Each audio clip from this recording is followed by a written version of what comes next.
வணக்கம். நாங்கள் தரம் 7 வகுப்பில் காலம் என்னும் பாடத்தை இலகுவாக கற்போம் பாருங்கள். முதலாவதாக காலத்தை அளக்கும் அலகுகள் 9 வகைப்படும். அவை செகண்ட், நிமிடம், மணி, நாள், மாதம், வருடம், தசாப்தம், சதாப்தம், சகாப்தம். நாங்கள் தரம் 7 படி கற்க வேண்டிய விடயம் 3 உள்ளது. அவை தசாப்தம், சதாப்தம், சகாப்தம். முதலாவதாக தசாப்தத்தை பார்ப்போம் வாருங்கள்.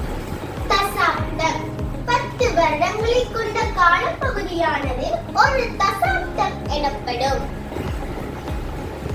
தசாப்தத்தை காணும் வழிமுறை: 10 இடத்து பெருமானத்துடன் ஒன்றை கூட்டும் போது வரும் எண் தசாப்தம் எனப்படும்.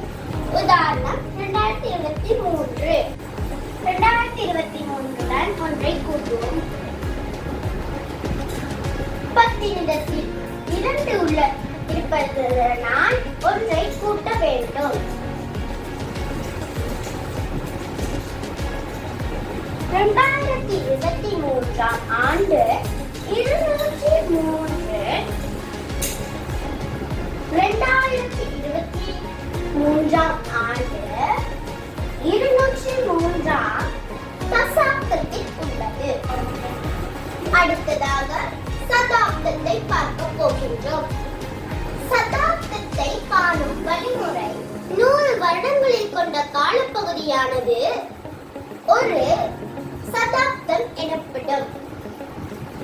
100 இடத்து பெருமானத்துடன் ஒன்றை கூட்டும் போது வரும் எண் சதாப்தம் எனப்படும். அதற்கு உதாரணம் 1897. 8 100 இடத்தில் இருப்பதால் 100 இடத்தில் ஒன்றை கூட்ட வேண்டும்.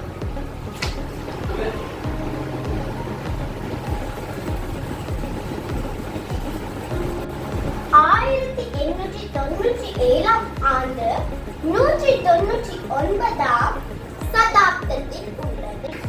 அடுத்ததாக நாங்கள் சகாப்தத்தை பார்ப்போம். சகாப்தத்தை காணும் வழிமுறை: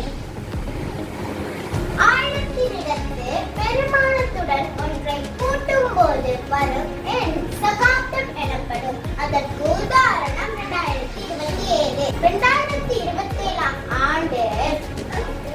ஆண்டில் 1000 இடத்தில் 2 இருப்பதனால் ஒன்றை கூட்ட வேண்டும்.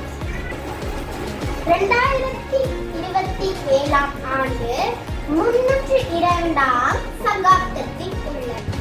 தரம் 7 வகுப்பில் 6ஆம் பாடமான காலம் என்னும் பாடத்தை இலகுவாக எமக்கு புரியும்படி கற்றுத்தந்த ஆசான் பிரசாந்த் சார் அவர்களுக்கு நன்றி.